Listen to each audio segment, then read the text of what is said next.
Assalamualaikum warahmatullahi wabarakatuh. Kami dari eh, kelas MJ 402,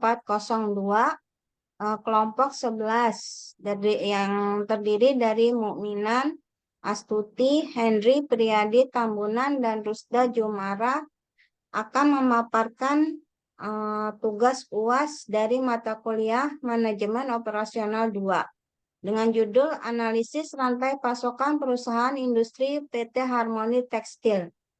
Namun sebelumnya kami memberitahukan di sini kami hanya berdua karena yang terdiri dari Mas Mukminan dan saya sendiri Astuti. Karena teman kami yang bernama Henry Priyadi serta Rusda Jumara kurang komunikasi, maka kami hanya berdua saja memaparkan analisis mata kuliah ini.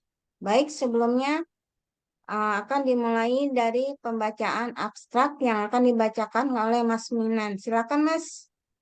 Ya, terima kasih Bu Astuti. Jadi, rantai pasokan dalam industri tekstil memiliki peran yang sangat penting. Secara umum, rantai pasokan mencakup seluruh proses dari produksi bahan baku hingga distribusi produk jadi kepada konsumen akhir. Dalam industri tekstil, rantai pasokan melibatkan berbagai tahapan seperti produksi, serat, pemintalan benang, pewarnaan kain, proses produksi tekstil hingga distribusi produk jadi ke pengecer atau konsumen. Pengelolaan yang efisiensi dari rantai pasokan dapat meningkatkan efisiensi produk, mengurangi biaya, meningkatkan kualitas produk, serta mempercepat waktu pemasaran produk tekstil. Dengan demikian, rantai pasokan yang baik dapat memberikan keunggulan kompetitif bagi perusahaan tekstil. Slide selanjutnya, Bu Astuti. Ya, silakan. Nah, latar belakang. Industri tekstil merupakan salah satu sektor industri yang memiliki peran penting dalam perekonomian global maupun nasional. Di Indonesia, industri tekstil dan produk tekstil menyumbangkan kontribusi signifikan terhadap produk domestik bruto atau PDB, ekspor, serta penciptaan lapangan kerja. Perkembangan industri tekstil tidak hanya dipengaruhi oleh permintaan pasar domestik, tetapi juga oleh dinamika perdagangan internasional, inovasi teknologi, serta perubahan tren fashion. Perusahaan industri tekstil di Indonesia menghadapi berbagai tantangan dan peluang dalam menjalankan operasionalnya. Persaingan yang ketat di pasar global, fluktual harga bahan baku, dan tuntutan untuk menerapkan praktik bisnis yang berkelanjutan menjadi beberapa isu utama yang harus dihadapi oleh pelaku industri. Di sisi lain, adanya peningkatan kesadaran konsumen terhadap produk tekstil yang ramah lingkungan dan dukungan pemerintah melalui berbagai kebijakan pro-industri memberikan peluang bagi perusahaan tekstil untuk berkembang lebih maju. Industri tekstil bagaikan benang yang menjalin peradaban manusia. Dari zaman dahulu, manusia telah memanfaatkan serat alam maupun buatan untuk menciptakan pakaian, dekorasi, dan berbagai kebutuhan lainnya. Industri ini tak hanya berkontribusi pada kebutuhan pokok manusia, tetapi juga menjadi roda penggerak ekonomi global. Di balik kain-kain indah dan pakaian yang trendy, terdapat sebuah ekosistem kompleks yang melibatkan berbagai pemain, mulai dari petani kapas, pengrajin, hingga perusahaan multinasional. Dengan memahami seluk-beluk industri tekstil, kita dapat menghargai nilai kain dan pakaian yang kita gunakan sehari-hari. Kita juga dapat berkontribusi dalam menciptakan industri tekstil yang lebih berkelanjutan dan bertanggung jawab demi masa depan yang lebih baik. Selanjutnya landasan teori yang akan dibacakan oleh Bu Astuti. Silakan Bu. Oke. Baik, Mas Minan, terima kasih sebelumnya. Saya akan membacakan landasan teori untuk penelitian ini. Penelitian tentang industri tekstil membutuhkan landasan teori yang kokoh untuk mendukung analisis dan kesimpulannya. Berikut beberapa teori utama yang relevan dalam penelitian industri tekstil. Satu, teori rantai pasokan atau supply chain management. Teori ini menjelaskan bagaimana perusahaan mengelola aliran material, informasi, dan keuangan dalam rantai pasokan mereka. Rantai pasokan industri tekstil melibatkan banyak pihak, mulai dari pemasok bahan baku, produsen benang dan kain, hingga distributor, butor, dan pengecer. Memahami teori rantai pasokan membantu menganalisis efisiensi dan efektivitas rantai pasokan tekstil dan mengidentifikasi peluang untuk improvement. Kedua, teori lokasi atau location theory.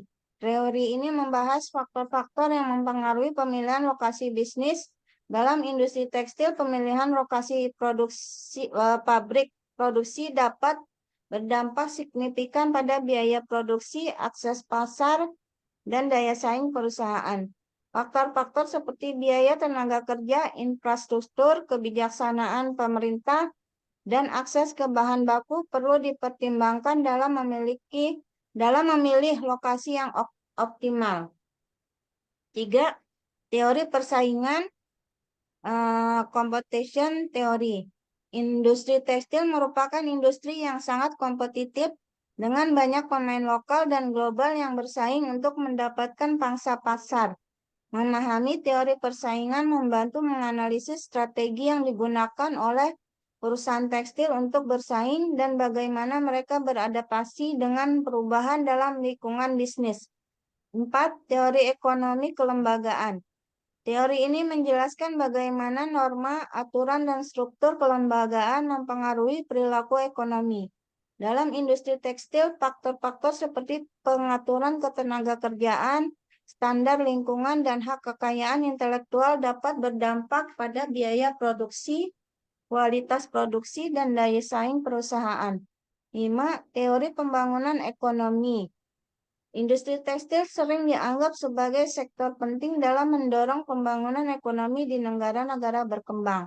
Memahami teori pembangunan ekonomi membantu menganalisis bagaimana industri tekstil dapat berkontribusi pada penciptaan lapangan kerja, pengentasan kemiskinan, dan pertumbuhan ekonomi. 6. Teori berkelanjutan. Industri tekstil memiliki dampak signifikan terhadap lingkungan, mulai dari penggunaan sumber daya alam hingga pembuangan limbah. Memahami teori keberlanjutan membantu menganalisis strategi yang dapat diterapkan oleh perusahaan tekstil untuk mengurangi dampak lingkungan mereka dan menjadi lebih berkelanjutan. 7. Teori inovasi. Industri tekstil terus berkembang dan munculnya teknologi baru dan tren fashion yang selalu berubah. Memahami teori inovasi membantu menganalisis bagaimana perusahaan tekstil berinovasi untuk menghasilkan produk baru, meningkatkan efisiensi produksi, dan tetap kompetitif di pasar. 8. Teori manajemen mutu. Kualitas produk merupakan faktor penting dalam industri tekstil. Memahami teori manajemen mutu membantu menganalisis bagaimana perusahaan tekstil menerapkan sistem mutu untuk memastikan kualitas produk mereka dan memenuhi kebutuhan pelanggan. 9. Teori etika bisnis. Industri tekstil sering dikaitkan dengan isu-isu etika bisnis seperti pelanggaran hak pekerja, kondisi kerja yang tidak aman, dan praktek perdagangan yang tidak adil. Memahami teori etika bisnis membantu menganalisa bagaimana perusahaan tekstil dapat menjalankan bisnis mereka secara etis dan bertanggung jawab. 10. Teori globalisasi. Globalisasi telah mengubah lanskap industri tekstil secara signifikan dengan perusahaan yang bersaing di pasar global dan rantai pasokan yang tersebar di berbagai negara. Memahami teori globalisasi membantu menganalisis bagaimana perusahaan tekstil beradaptasi dengan globalisasi dan memanfaatkan peluang di pasar global. Silakan untuk pembahasannya, Mas Minan, bisa dibantu. Iya, terima kasih Bu Astuti. Pembahasan yaitu PT Harmoni Tekstil adalah perusahaan tekstil terkemuka di Indonesia yang memproduksi berbagai macam produk tekstil seperti kain, pakaian, dan aksesoris. Perusahaan ini memiliki pasar domestik dan dan internasional yang luas. PT Harmoni Tekstil adalah perusahaan tekstil yang bergerak di bidang produksi dan penjualan kain dan garmen. Perusahaan ini didirikan pada tahun 1980 dan memiliki kantor di pusat Jakarta, Indonesia. PT Harmoni Tekstil memiliki beberapa pabrik di Jawa Barat dan Jawa Timur yang memproduksi berbagai macam kain dan garmen, seperti kain katun, kain polister, kaos, dan kemeja. Produk-produk PT Harmoni Tekstil didistribusikan ke berbagai wilayah di Indonesia dan diekspor ke beberapa negara di Asia Tenggara. Analisis rantai pasokan. Ya, rantai pasokan PT Harmoni Tekstil terdiri dari berbagai tahap, yaitu yang pertama yaitu pengadaan bahan baku. Antara lain pemasok. PT Harmoni Tekstil memperoleh bahan baku utama tekstil seperti kapas, polyester, dan viskos dari pemasok lokal dan internasional. Selanjutnya yaitu proses. Bahan baku diimpor dari negara lain atau dibeli dari petani kapas lokal. Kualitas bahan baku dikontrol secara ketat untuk memastikan memenuhi standar perusahaan. Yang selanjutnya itu pemprosesan bahan baku. Proses bahan baku diproses menjadi benang melalui beberapa tahap seperti pemintalan, pencelupan, dan penenunan. PT Harmoni Tekstil menggunakan teknologi produksi modern dan efisien untuk meningkatkan produktivitas dan kualitas produk. Selanjutnya itu tenaga kerja. Tenaga kerja yang terampil dalam proses pemprosesan bahan baku sangat penting untuk memastikan kualitas benang yang dihasilkan. Slide selanjutnya Ya, silakan. Udah. yang selanjutnya itu proses. Benang diolah menjadi garmen melalui proses pemotongan, penjahitan, dan finishing. PT Harmoni Tekstil memiliki sistem kontrol kualitas yang ketat untuk memastikan produk yang dihasilkan memenuhi standar mutu. Selanjutnya yaitu tenaga kerja. Tenaga kerja yang terampil dan proses garmen sangat penting untuk memastikan kualitas dan efisien produksi. Yang D yaitu distribusi. Saluran distribusi PT Harmoni Tekstil memiliki jaringan distribusi yang luas yang menjangkau toko pakaian, departemen store, pasar tradisional, dan platform e-commerce. Selanjutnya itu logistik. PT Harmoni Tekstil menggunakan sistem logistik yang efisien untuk mengantarkan produk ke distributor dan mengecer dengan cepat dan tepat waktu.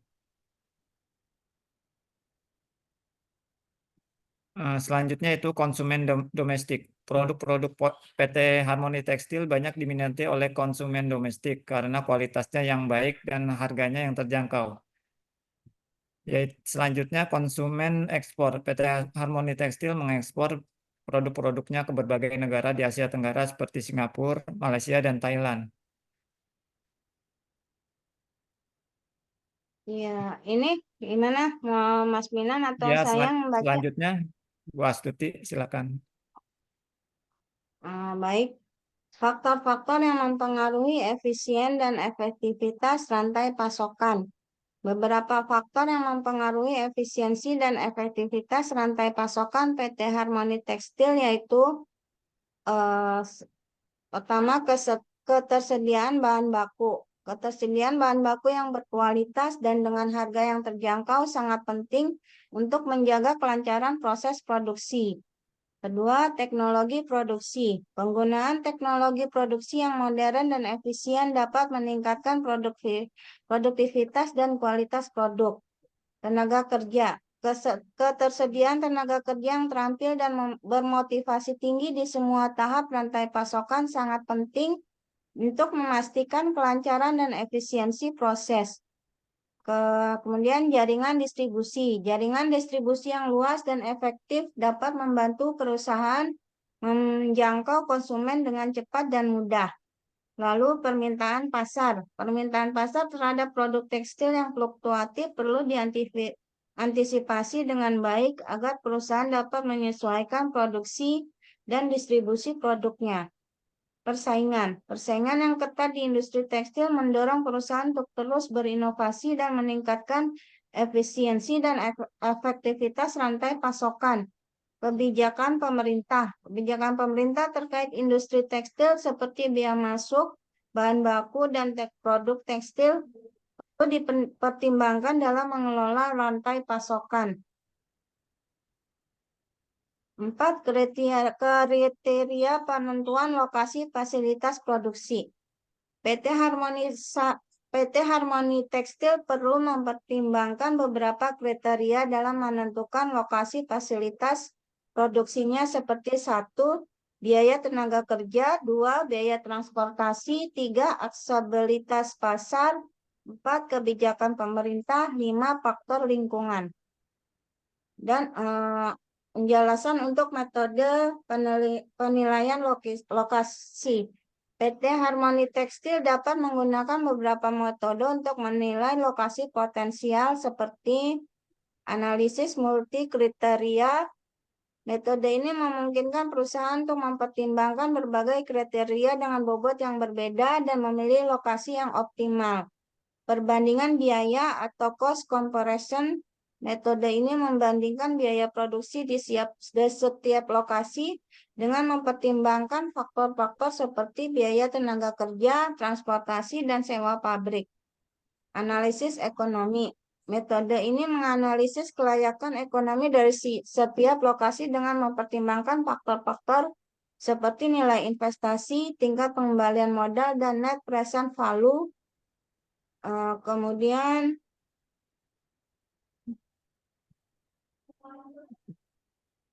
Kemudian untuk Slide analisis 17. rantai apa? Saya yang baca. Saya yang baca ini. Oke, ya ya. Silakan Mas. Ya.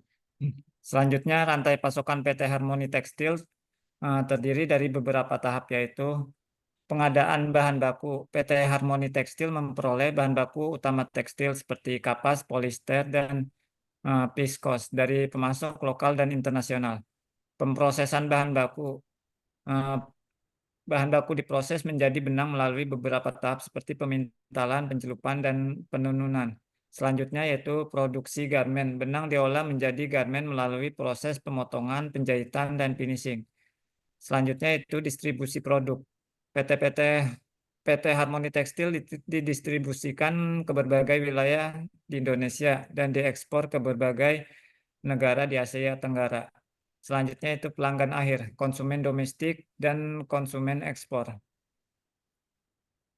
Selanjutnya, Kesimpulan. jadi kesimpulannya yaitu PT Harmoni Tekstil memiliki rantai pasokan yang kompleks dan mencakup berbagai proses dan melibatkan banyak pihak, efisien dan efektivitas rantai pasokan. PT Harmoni Tekstil dipengaruhi oleh berbagai faktor seperti ketersediaan bahan baku, teknologi produksi, tenaga kerja, jaringan distribusi, serta permintaan pasar, persaingan, dan kebijakan pemerintah. PT Harmoni Tekstil perlu terus melakukan upaya untuk meningkatkan efisiensi dan efektivitas rantai pasokan agar dapat tetap kompetitif di industri tekstil. Berdasarkan analisis dan perhitungan di atas, Bandung tampaknya merupakan lokasi yang paling optimal untuk fasilitas produksi PT Harmoni Tekstil. Bandung memiliki wilayah yang lebih rendah dan akses yang lebih baik ke pasar konsumen. Namun, PT Harmoni Tekstil perlu mempertimbangkan semua faktor yang relevan sebelum membuat keputusan akhir. Oke, sepertinya sudah selesai presentasi kita ini, ditutup dengan ucapan terima kasih dari kami dan sebelumnya kami mohon maaf apabila terdapat kesalahan dalam penulisan maupun kata-kata yang kami buat ini. Terima kasih dan Assalamualaikum warahmatullahi wabarakatuh.